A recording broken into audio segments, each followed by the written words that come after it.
ایک سوال آیا ہے دوستو کہ اڈاپٹیشن کے بارے میں، کہ کیا ہم بچہ گود لے سکتے ہیں؟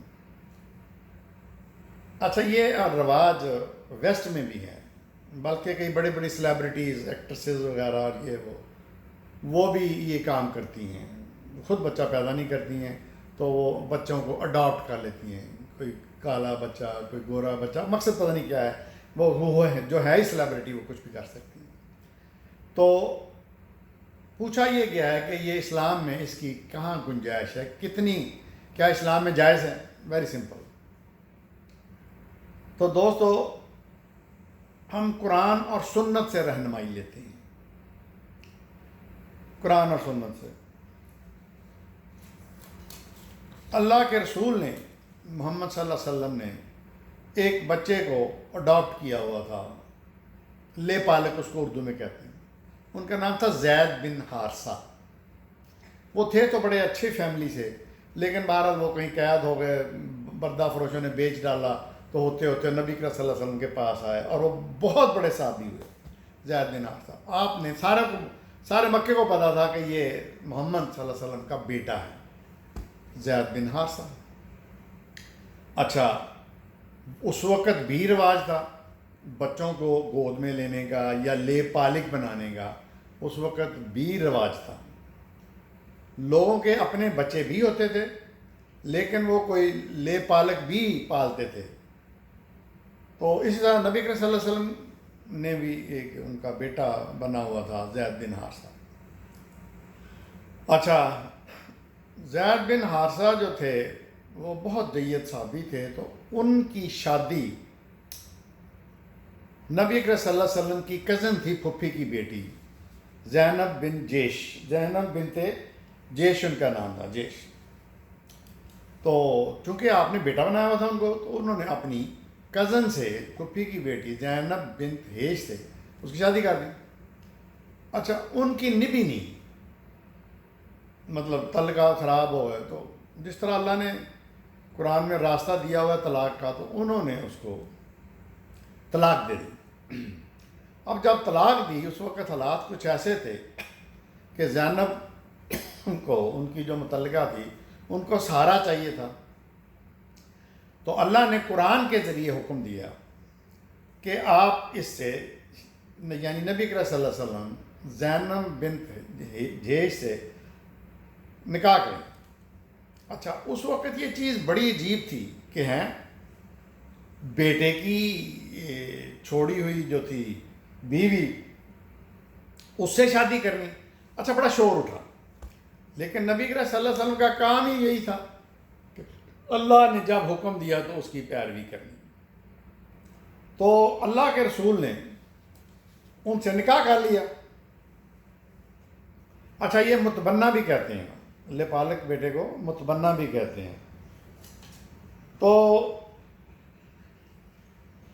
اللہ کے حکم پر نبی کریم صلی اللہ علیہ وسلم نے حضرت زینب بن جیش، جو آپ کے منہ بولے بیٹے کی متعلقہ تھی، بیوی تھی، ان سے آپ نے نکاح کر لیا۔ اس طرح مکے میں بہت شور ہوا، اور نبی کریم صلی اللہ علیہ وسلم کو نعوذ باللہ مشرکوں نے بہت ہی عجیب عجیب باتیں کی۔ تو پھر یہ سورہ احزاب کی آیت ہے، یہ اتری۔ سورہ احزاب جو ہے وہ 33 نمبر سورہ ہے، اس کی 5ویں آیات میں جز ہے، بات تو لمبی ہے، جس میں اللہ نے یہ بتایا ہے کہ کوئی منہ بولا، کوئی لے پالے، کوئی بیٹا نہیں ہوتا۔ بیٹے وہی ہوتے ہیں جو باپ کی وہ نطفے سے ہوتے ہیں۔ سورہ احزاب 33 نمبر سورہ کی آیت نمبر 5 میں فرمایا، جز ہے، انہیں ان کے باپ کی نسبت سے پکارو، یعنی بچوں کو۔ زید بن حارثہ کا مطلب ہے کہ زید حارثہ کے بیٹے ہیں، محمد کے بیٹے نہیں ہیں۔ انہیں ان کے باپ کی نسبت سے پکارو۔ لپالک تمہارے بچے نہیں ہیں، ڈاکٹر تمہارے بچے نہیں ہیں، یہی اللہ کے نزدیک انصاف کی بات ہے۔ تو اللہ کے حکم سے آپ نے ان کا نکاح کیا، یعنی کتنی بڑی آپ نے، اللہ نے ایک حکمت بھیج دیا قیامت تک کے لیے کہ کوئی بھی اڈاپٹیڈ، کوئی بھی لے پالک بچہ جو ہے وہ آپ کا نہیں ہے۔ تو میرا خیال ہے آپ کو جواب مل گیا ہوگا کہ لے پالک یا اڈاپٹیڈ چائلڈ آپ، پھر اسلام میں ایک اور بھی چیز ہے۔ اب اسلام میں یہ ہے کہ اگر وہ بچہ، فار ایگزامپل بچہ یا بچی آپ اڈاپٹ کرتے ہیں چھوٹی سی عمر میں، جب وہ بڑے جوان ہوتے ہیں تو خدشہ ہے برائی کا۔ کیوں؟ اگر بیٹا ہے تو جو ماں اس کی اڈاپٹیڈ کی مطلب ماں بنی ہوئی ہے تو اس کے ساتھ خدا نخواستہ کوئی غلط ریلیشن بن سکتا ہے، یا بیٹی ہے تو وہ جو اس کا لے پالک کا بچی کا باپ بنا ہوا اس کے ساتھ خرابی ہو سکتی ہے، کیونکہ وہ نسل میں نہیں ہے، وہ ان کے خون میں نہیں، خون کے بچے نہیں ہیں۔ تو وہ رشتہ ایسا ہے کہ کسی بھی خرابی کا خطرہ۔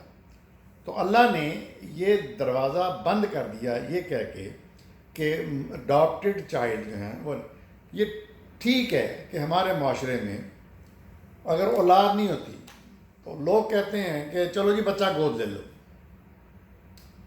بچی گود لے لو، گھر میں رونق رہے گی، دل لگا رہے گا، وغیرہ وغیرہ۔ یہ ہے معاشرے میں ہمارے میں، لیکن ہمیں یہ دیکھنا، اگر وہ آپ کرتے ہیں تو اس میں تو ایک تو سخت دین کے تحفظ کی وہ بات ہونی چاہیے، اور دوسرا اس کا جو مثلا اسکول میں داخلہ کرانا ہے تو اس کے اصل باپ کے نام سے کرواؤ، اپنے نام سے نہ کرواؤ۔ اس میں وراثت کے بھی مسئلے پیدا ہو سکتے ہیں، کل کو وراثت کے بھی جھگڑے ہو سکتے ہیں۔ وہ بچہ کل کو اٹھ کے کہہ دے کہ جی تم نے مجھے لیا ہے تو اب مجھے جائیداد میں سے حصہ دو، جبکہ جائیداد میں حصہ صرف ان رشتوں کو ملے گا جو اللہ نے متعین کر دیے ہیں۔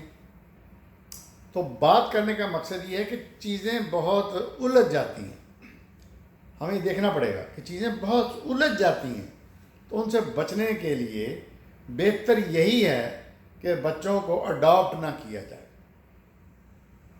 اور اگر اللہ نے دروازہ بند کر دیا، لیکن اللہ نے یہ نہیں کہا کہ اڈاپٹ کرو ہی نہ، آپ نے یہ کہا کہ انہیں ان کے باپ کے ناموں سے پکارو، یہی اللہ کے نزدیک انصاف سے قریب تر ہے۔ تو ان کی آئیڈینٹی علیحدہ رکھو، ان کو مثلا اب کل کو فار ایگزامپل آپ کے اولاد نہیں تھی، آپ نے بچہ اڈاپٹ کر لیا، اب آپ کے بچی ہو گئی، وہ بیٹا بنایا ہوا، بیٹی بھی ہوگی، اب کل کو ان میں بھی خرابی کا خطرہ ہو سکتا ہے، کیونکہ وہ سگے بہن بھائی تو نہیں ہے نا، خون کے رشتے میں تو نہیں ہے۔ تو بڑی واضح ہے، تو اس میں بہت احتیاط کی ضرورت ہے۔ اگر کرو بھی تو انہیں ان کے باپ کے نام سے پکارو، اور ہر جگہ ان کا اندراج علیحدہ کرو، اپنی ولدیت میں نہیں رکھو، ان کی ولدیت کا کھانا جو ہے وہ علیحدہ رکھو۔ یہ بڑا واضح حکم ہے، اس سے بہت سی خرابیوں سے انسان بچ سکتا ہے۔ تو دوستو، یہ تھا اڈاپٹیڈ بچے کسی کو گود میں لینے کا، لے پالک بنانے کا، اڈاپٹ کرنے کا معاملہ شریعت کی روح سے۔ دیکھتے رہیے میرا چینل ڈاکٹر ابو عبداللہ۔